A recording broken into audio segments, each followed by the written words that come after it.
So I went on the worst first date of my life yesterday and I have to speak about it. Just for context, this was not like a random Hinge date. This is a guy who had followed me on Instagram for over a year and had very much been the one pursuing a first date. We were meant to actually be going on a date this evening, but the guy doesn't live in London. He messaged me being like, oh, well, I'm actually going to be up for Taste of London. And I was like, oh my God, I've always wanted to go to Taste of London but never been. He was like, you should definitely come. Why don't we swap out tomorrow for that instead? And I was like, wait, hold on, are you going with people? Like, I don't want to gate crash. And he was like, oh no, don't worry, I'm just going with a couple of people from work, but I'll be with them before you arrive. And when you arrive, you and I can go off and do our own thing. I turn up, first of all, literally cannot find this man. Like, arrive, there's no phone service anywhere. And bear in mind, we've never met in person before. So, I know what he looks like in photos, but that doesn't always necessarily translate to recognizing someone in person. Anyway, finally find him in his group. He gets up to give me a hug. Everyone else just kind of looks at me and is like, hi. I got really bad vibes from the girls who were there, which I guess maybe they felt like I was crashing. I don't know, that's not how it was presented to me when I was invited. But then he's like, oh, everyone's finished their champagne, so why don't we go and get some more? And one of the girls he's with is like, can you get a nicer champagne than that one that we were just drinking? Which, already red flag. Anyway, we get the champagne for everyone, we go back. And then anyone who knows Taste of London, the whole point is going to go and experience the food, walk around, get a load of freebies, see all of the different brands there. When I tell you, this group was literally sat, not moving, the entire time. And do you know what? If it was really great vibes in the group, that would be a different thing. But it wasn't like at all. The vibes were really off. And also, the guide said that we would just go off, the two of us. We literally sat there the entire time with this big group of people. And then I was like, okay, well, I want to go around, see some of the food, etc. And he was like, yeah, cool, I'll come with. So we go up and get food. Now, I wanted to go around all of the like freebie stalls. He clearly wasn't interested in anything free. Anyway, we went to like go and get a ramen thing, which he wanted. And then I was in the mood for some pasta. So we went to the Eaton store there and I got a cannelloni and he wanted some like fried cheese thing. So I got that for him as well and I paid. Now bear in mind, I also paid for my ticket to go to Taste of London in the first place. Not that I've got any issue with paying for it, but if I'm paying for it, I do also want to get my money's worth out of the event, which I definitely felt like I wasn't getting. Anyway, I took the fried cheese thing and he took the cannelloni. We go back to his group of friends, sit down, he puts the cannelloni in his friend's lap, his friend proceeds to eat the entire thing. Literally my dinner that I paid for. I'm sat there with a block of fried cheese on my lap, like I didn't even want this. Peppering in some other insights of the evening, one of the girls that he was with literally verbatim said, oh, I just wish there was an ability to pay someone else to go and get my food because I can't be arsed with the queues. Like, I would definitely pay someone else to do it for me. Like, sorry. Then time is moving on and I was like, do you know what, I'm having a shit time and I want to feel like I've actually been to Taste of London. So I was like, again, I think I'm going to go up and like go around some of the food stalls, like try the freebies out. This man has been to Taste of London 3 times. Tell me why. We went up to one of the stalls and got a free thing. He was like, oh, I didn't realise you could get free food here. Like, it's literally the point of the event. I do not understand. Anywho, it's getting towards the end of the evening. We've been sat with his friends the entire time. And he's like, oh, you know, what's your plan? And I was like, oh, well, like, it ends at 9:30, right? So I was like, I'll probably go home. It's a work night. And he starts ringing all of his friends being like, oh, lads, are you still out? You still out? Ringing his friends, basically completely ignoring me. Girl that he's with, like, gets on the phone and is like, oh, yeah, we'll get a black cab to you guys. We'll be there in 20 minutes. So then, event ends. No questions on where I'm going, whether I'd like to come and join the group. We're all walking. All of the, like, wardens there are like, this way to Baker Street, you've got to go to Baker Street. And they're like, oh, well, we're getting in a black cab, so can we sneak through here and get out? And the guy was like, yeah, nobody asked to see how I was getting home. They then walk straight out, hail a black cab, all of the girls get in, and he's like, just turns to me, and I was like, well, I'm getting the tube home. And he was like, all right, yeah, nice to meet you, gives me a hug, hops in the cab, doesn't ask how I'm getting home, doesn't say, let me know when you get in, nothing like that. So that was basically the worst date I've ever been on. Basically a group date with this guy and all of his friends as a first date. He also has since had the audacity to say, thanks for the evening. And then when I didn't respond to that message, because I didn't think it warranted a response, said, all okay, question mark? Question is, do I go back to him and let him know why I was really disappointed in the evening? Or do I just leave it?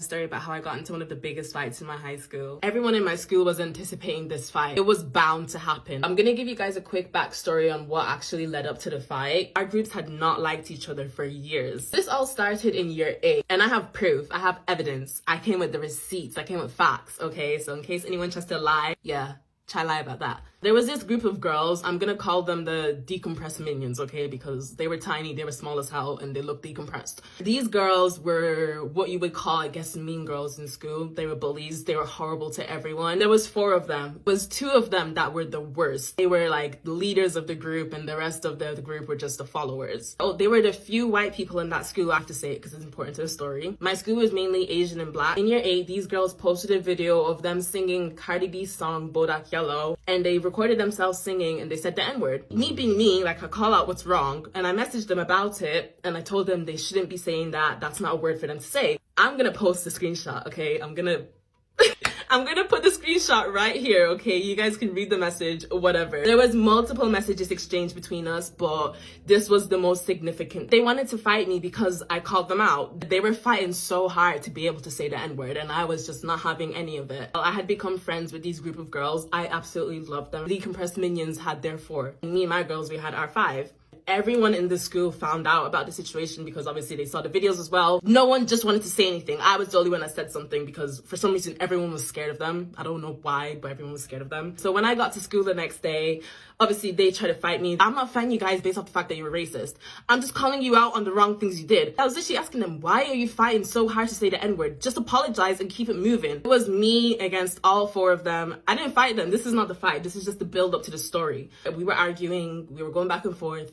I just left it at that. Fast forward a couple months, it was just a lot of like back and forth between my group and their groups, like dirty looks or like mumbling things under our breath. It wasn't really us on our part because our school, let me tell you guys something about our school, okay? Most of the teachers were white. Obviously, because the Decompressed Minions were white, the white teachers always defended them. Like, these girls, like, they were just awful. They would always pick on people, and the teachers would always defend them. They would never get in trouble. These girls got into multiple fights with people. They would literally pick on people. They would jump people. Fast forward a couple months, it's obvious that there's, like, animosity between us, and, like, it's obvious we don't like each other. Very tense. Whenever our groups came across each other, it was very, very tense. It was like a fight could break out at any moment. It's just that our group was holding back, and they would always do things to like get a reaction out of us, but we never gave in because we knew that's what they were trying to do. So we were like, it's not worth it at all. Let me tell you guys about one thing they did that I had to get involved in because I just could not sit back and watch. Let me give you guys names, okay? So obviously there's 4 girls in the Decompressed Minion group. One of them I'm gonna call her Eyebrows. The other one I'm gonna call Thin Hair. The other one I'm gonna call Prison because this girl acted like school was a prison, always starting with people. There was a girl in my year who started talking to a boy who was also in my year. Thin Hair had previously spoken to that boy, and I guess she found out that the other girl was talking to him. And Thin Hair started picking on the other girl.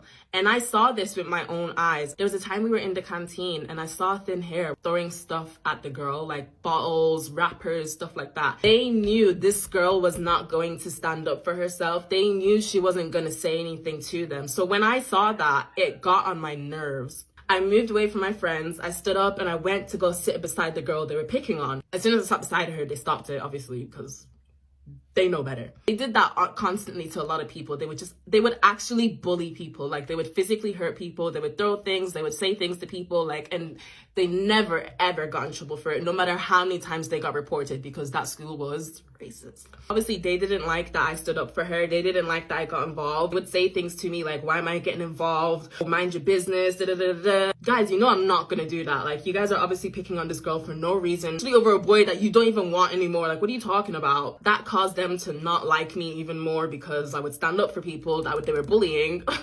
Weirdos. See, they had their own issues with my friends as well, but I'm just talking based off my experience. I know I said this started all in year 8, but they had been doing stuff since year 7. As soon as I moved to that school, they never liked me. 7, there was a time where we were in lesson and I was in lesson with Thin Hair. It was Thin Hair that I had a problem with because she was the worst out of all of them. She was like a genuine monster. Like, she was awful. I was in lesson and the teacher called me to come to the front of the class to go collect a paper. She was sitting on the outside aisle and her bag was in the middle of the aisle. And as I was walking to the teacher, she says to me, "Don't step on my bag." Why would I step on your bag? Why would I step on your bag? Do you need to actually tell me not to step on your bag? And even if I stepped on your bag, sorry, it's in the middle of the aisle. What are we talking about? Move your bag and it won't get stepped on. You know what I did? I stepped over her bag like this. I like dramatically stepped over her bag and I looked at her like, Is your bag okay? That girl, she was a weirdo from the beginning. As soon as I got to that school, she was just a weirdo. Most of the fights that they got into was because of boys. They were those kind of girls. Those girls just had so much hate and like animosity. It was always just someone they had to pick on. After the whole N-word situation, everyone in the school knew about it because the argument happened in the canteen at lunchtime. So everyone was there watching me, my little self, argue with these two girls. At that point, everyone in the school knew that we didn't like each other. My group stopped liking them because of it, because they're racist. Like, what are we talking about? Fast forward now, I'm into like year 10 maybe. It was another occurrence where I saw them picking on a girl who obviously was not going to stand up for herself. And of course, it was about a boy again. These girls, they're sick. But I was there, I saw them picking on her, didn't like it, got involved. I said to the girl that they were picking on her, ignore them. You know when I said to her, ignore them? They started screaming at me. They were like, mind your business. Why are you getting involved? Rah, rah, rah. I'm gonna... Damn, girl. Relax. I just looked at them like, y'all crazy. Every time I ruined their plan to be a bully. Every time. So they even hated me even more because of that. And it's so weird as well because the fourth girl that was in the group, me and her never actually had a problem with each other. We actually kind of got along. When our groups got together, that's when it was messy. Eyebrows, I didn't really have a problem with eyebrows because like on her own, she was actually a nice person. It's just that when she got with her group, she turned into an evil little witch. It really got on my nerves how the teachers never ever did anything about them. Like people would report them and say that they're bullying them. The teachers would never do anything because obviously, you know why. Now we're gonna get into the fight. On this day, when I was coming to school, I just had the worst gut feeling in me. And I had a feeling something was gonna happen. So me and my group, we get to school. We go our own separate ways. We go to our lesson. The whole day, the decompressed minions were just being really, really weird. They're just being little... Lunchtime comes and me and my group, we're sitting on like a circle table. The decompressed minions were sitting on like a long table. Prison was sitting with them. Prison doesn't usually hang out with them, but today she was. And one of my friends, I'm gonna call her Funny because she was so funny, loved her. Funny was sitting beside me on the circle table. We're all talking amongst ourselves, our group, we're laughing, we're kikiing with each other. I look across the canteen and I just see Prison giving us the death stare. She was like there was like steam coming out of her ears. Like she was mad. I was just like, okay. Like I looked away because I was like, she can't be looking at us. We're not doing anything. Our whole group, we see it, but we're just ignoring it because we're like, let's not give them the attention that they obviously want. And before you know it, we hear, what? Literally like that. I thought it was a man. We looked up and we were like, and it was Prison. She was shouting at us, what? And we were just like looking around at each other like, is she talking to us? Like, who's she talking to? She can't possibly be talking to us. But Prison is still saying, what? Like, what are you looking at? We weren't even looking at the girl. We were like trying so hard to avoid eye contact with her. She was doing everything possible to look at our eyes. Like, obviously, unfortunately, Funny did react to her and she started saying what back to her. So then all of a sudden, Prison comes over to our table. We're just gobsmacked. Like, we're really confused. Like, we were like, this anger can't possibly be directed towards us because we haven't done anything. She comes over to our table. She's shouting at Funny. Funny is obviously now shouting back. We're still sat down while Prison is standing over us. I can tell, I can just sense it in the air, like we're gonna fight. So I stand up. So I'm standing up in between Prison and my friend is still sat down. I'm in Prison's face, like I'm just looking at her, like I'm telling her like, go back to your table. We don't want no problems. Just go back to your table, enjoy your lunch. She's like trying to move past my face, trying to shout at Funny. Because Prison is not moving, Funny stands up.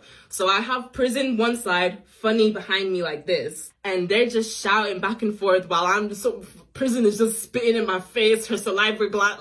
It was ugh. But I didn't want my friend to get into a fight, so I was willing enough to stand there and take all the spit that was... So yeah, they're shouting at each other while I'm just standing in the middle of them. Guys, this is where it really went up. I have never been in a brawl before, but this was a brawl of all the brawls. Basically, now what happens is all of a sudden, Prison swings her arm around me to try to swing at my friend, but I saw it coming, guys.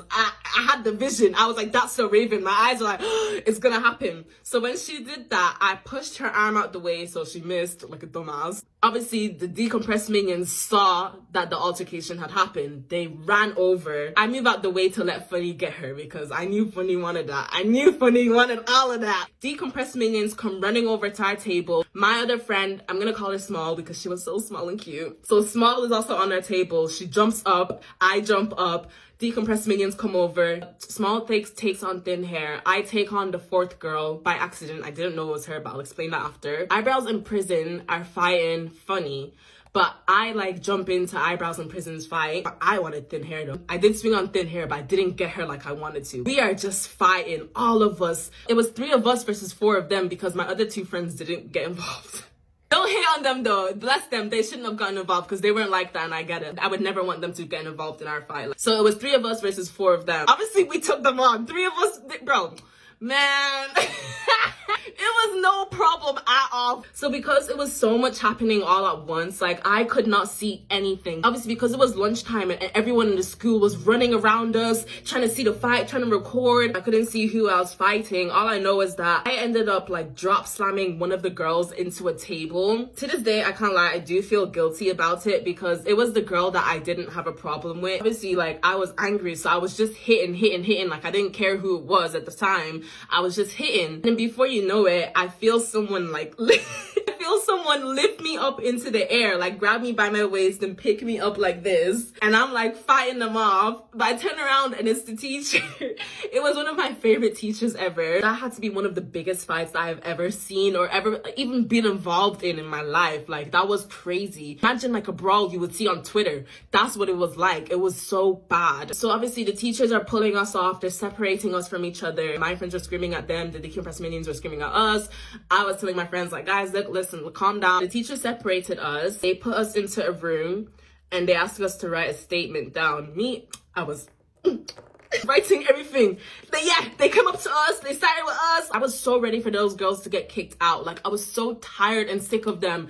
They had that plan. They had that premeditated to get prison to start with us for no reason, just so they can come and fight us. Because they knew we would never do anything to them because we knew what school was like. If we started with them, we were automatically getting in trouble. Teachers ended up driving us all home because they didn't want another fight to happen. Even the teachers knew that that fight was coming. Like, I can't lie, I felt like the teachers let us fight for a little bit longer just so we could actually get it out on each other. I was there telling my mom what happened. I was like, yeah, mom, I beat that girl up. My mom has been knowing about these girls. Like I would always tell my mom about the stuff they did. We go back to school the next day. My group and their group like had to be separated the whole day. We were able to go home by ourselves at that point. I ended up walking with my friends home because the decompressed minions and my friends lived in the same area. So I walked with my friends home just in case they tried anything, which they did. They were following us. They were saying stuff to us, trying to basically get us to swing first. He came up with a plan like, okay, we're not going to react to them. We're not going to say anything to them. We're not going to swing on them.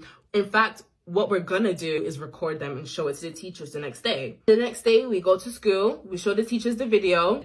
Now we have hard, solid evidence and you gotta do something about this. After we gave the teachers the evidence, you know what the teachers did? Nothing. They did absolutely nothing. That's what kind of school I went to. Story time of how my friend would use me to sneak out and, you know. So basically, my friend had told me like, oh, like we're gonna have like a girls' night. We're gonna bake cookies. I'm like, okay. My dumbass fucking bought cookie dough and frosting and shit to fucking like I thought we were gonna have the time of our lives that night. So yeah, like we were doing our makeup and shit, like, you know, typical girl shit and just talking about life. Why did she tell me at like 12 and 1 in the morning, hey, I'm gonna go outside? My stinker butt's outside. At the time, I was just like, okay, like, she didn't see her stinking butt. Okay, I'm going, let's chill. She sees him, and an hour passes. I'm like, fuck, like, what if something happened to her? And I'm obviously, I'm like the worried friend type. So I text her, and she's like, no reply. No fucking reply. So I start worrying like a fucking mother, and still no reply. 2 hours later, no fucking reply. So I'm like, fuck. And then I started like hesitating if I should text the guy she was with, because she did tell me who she was with. And then I text him. No fucking reply from this douchebag. Like, what the hell? Anyways, Homegirl finally comes back 3 hours later. She tells me, oh, I didn't have any charge. Bitch, how do you not charge your phone in the span of 3 hours in a guy's truck you're in? What the fuck? And I'm just like, it's whatever. Like, it's fine. Like, I was already super tired.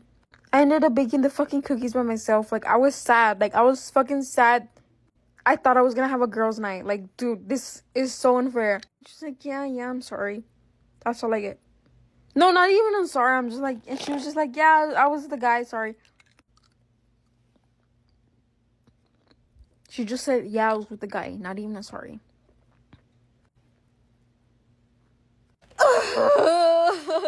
She goes to sleep like nothing happens. Like, bruh. I was so sad. Like, man, that is the worst sleepover I've ever had. One of the most embarrassing things that happened to me when I was in high school. Okay, to set the scene. When you're in like year 10 or year 9 at my school, you do commerce for the first time. And as part of the subject, you have to host this stall and sell like food or drinks in the quad. One day, like they'd send out emails like every week about like what was going to be sold like at recess and morning tea. This one lunchtime, I'd gotten a message like that morning be like, there's going to be slushies like sold in the quad at lunch. I was prepped and ready to rumble. I got my gold coins ready. I took them to class. Like I'd arranged like shove my books in like another girl's locker that was close by so I could get to the front of the line for the slushie. Anyway, 3, 2, 1, I get in the line for the slushie, but there's still like heaps of people ahead of me. So it takes me like 10 minutes to get to the front of the line to get my slushie. By the time I get to the front of the line, they're like, oh, sorry, like the ice cubes have melted. So you couldn't even really get a slushie. It was just kind of like cordial with an ice cube. Fine, whatever. I got this orange slushie. I'm really happy. I'm really excited. As I tumble away from the shumblers, I have to go down this like set of stairs to get to where my group would sit for lunch. Okay, as I'm walking down the stairs, like down to where my group sits for lunch, there's like a bit of a slippery liquid on the stairs. I don't really notice. 3, 2, 1. I all of a sudden slip. I'm not even joking. My legs go up in the air. 3, 2, 1. I fly up and boom, crash explosion, land on the stairs. As I was holding my little orange slushie, it had proceeded to become airborne and just like come down into my eyes like literally the Niagara Falls. So I then have this like orange slushy liquid dripping down my face. It's in my hair. It's dripping into my eyes. It's like stinging, singeing pain. As I'm like taking a second to like be like, oh my God, I've just like thrown a slushy over my head and fallen down a flight of stairs on my bum. A group of really cool girls in the year above me approached me. Anyway, and I'm like, oh my God, are you okay? Like, are you all right? We just saw you fall. I'm obviously mortified that this has happened. So I'm just like, yep, I'm all good. Like, don't worry. Like, can't see. I'm like trying to rub this like orange liquid out of my eyes. I tumble over to this like bin that's outside this art room. It's like near the food tech room in the art room where the stairs were that I tumbled down. And I go to put like the empty slushy cup, didn't even get to enjoy my slushy, into the bin. And one of the girls touching goes like, oh, sorry, like you can't actually put that in there. That's the recycling. So instantly I'm mortified ×2. I just go, oh, yeah, no worries. Like turn around, tumble out of this like little dark corridor that we're in. Mind you, at this point, I still cannot see because I've got the slushy liquid in my eyes. Okay, so as I've tumbled out of this dark corridor, the slushy liquid in my eyes, I hear what I believe to be someone saying, yo, gabba gabba. I'm not sure why I assumed this would have been about me or why this was something that anyone would have said, considering no one ever had said, yo, gabba gabba to me. Mind you, the vicinity that I heard someone say, yo, gabba gabba, assuming they're calling out to me, is where the coolest group of year 11 sat. Mind you, I was like in year 9, year 8 at this time. They were the bee's knees. They had the rock school shoes, wore their like jumpers over their shoulders, had pink ribbons in their hair instead of white. Like they were the it girls. Also at my school, if you had your sports bag instead of like your backpack, you were the cool girl. They were these girls. Physical reenactment. Okay, so I've got the orange liquid in my eyes. I've just emerged from this dark corridor where I've been told that by other older girls that I was putting rubbish in the wrong bin. I hear yo gabba gabba from these cool year 11s, apparently. Something possesses me and I do one of these. The Wiggles, Gungala Bombala, do a full-on spin, realise that they are like, you're a psycho random little loser in year 8, continue spinning, still have the orange tumbler in my eye, trip, like start stumbling forward because I like lose my footing as I'm doing this stupid spin with the Wiggles Goongala. Run and smash into one of their laptops. The laptop goes skidding across the entire quad like a skipping stone.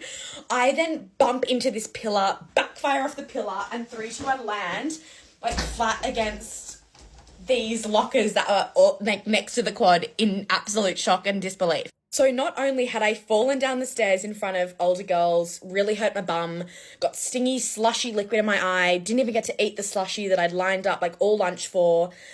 I also just embarrassed myself in front of these year 11s, kicked and probably broke one of their laptops, and then flung myself up against lockers and caused a sound loud enough to be heard in literally Antarctica. I'm at this point obviously extremely mortified, like thinking about moving schools, just kind of going through the motions of, oh my God, this is like genuinely the most embarrassing thing that's ever happened to me. I turn and like my friendship group was sitting right where I'd shumbered up against the lockers, and they all turn to me and go, hey Gab, where have you been? No one saw a thing. No one witnessed the embarrassment, the 11s, the full shumba bumba bumba down the stairs, the slushy in the eyes. So I just arrived there with wet, straggly hair, like this. And they were just like, oh, like what's happened to you? Still to this day, it haunts me. I don't know why I thought the cool year 11s were calling out, yo, gabba gabba. Like, I don't know if I broke the laptop. I didn't stick around to find out. Sorry. And word for word, everything happened. It sounds like the most insane story. It was so traumatic. I have to finish doing my makeup, but that still to this day is one of the most embarrassing things that's ever happened to me. Secrets are never forever. I, 36 female, and my husband, 55 male. How do I deal with this? We have 2 children, 27 son and 30-year-old daughter, 4 grandchildren, and we've been married for 32 years. I want to keep this as short as possible, but I'm so scared of what is going to happen to our lives now that the secret has come out. My son came and saw me a week ago. My husband was at work. We sat down and I knew something was wrong and I was concerned for him. I told him to just tell me what the problem was and we will sort through whatever it was. He said he didn't know how to start, so he will just put it all on the table and see what I have to say. I was getting very concerned at this stage, never thinking that what he would tell me could destroy our lives. My son told me that he took an ancestry DNA test because, like his dad, he was interested in genealogy and wanted his kids to know where they come from and the history. It still hadn't clicked at that stage. I thought it came back with the medical issue that may be presented and expressed my thoughts. No, Mom, he said that isn't the problem. The problem is that Dad has no common DNA with him. Oh, Mama, you a cheater. I started shaking and went into shock. He asked if his dad knows. I told him no, I didn't know until now. The secret I had kept for 28 years is no longer a secret. I knew that my son could have been the product of a mistake I had made early on in my marriage, but when he was born, he looked so much like my husband that I had dismissed it and convinced myself he was his. Oh no. The mistake/bad choice was when we were going through a tough time with my husband working long hours and we were struggling to get a deposit for a house. So you decided to cheat on him? That doesn't make any sense! We were also trying for a second child. Again, and you cheat on him? Doesn't make any sense! One of my husband's friends was in our lives and he was going through a breakup and we were trying to be supportive. My husband was at work and his friend and I were drinking and just talking about life. We got drunk and yes, we slept together. I can't even remember it, and the next morning his friend and I were mortified and vowed never to bring it up. No, bad mistake in my opinion. It was such a long time ago I can barely remember it. I dismissed it as a one-time mistake and never been tempted to cheat again. Well, I fell pregnant and here we are. My husband is such a loving man and our marriage has always been strong. My son wants me to tell him as he will find out soon enough through Ancestry. How do I proceed? I am disgusted that this is going to destroy my husband, my entire family. I know I was a piece of shit back then for what I did. I did not erase that. But the hurt we all going to go through, I cannot fathom. My husband has not found out yet, but I have to tell him before he does.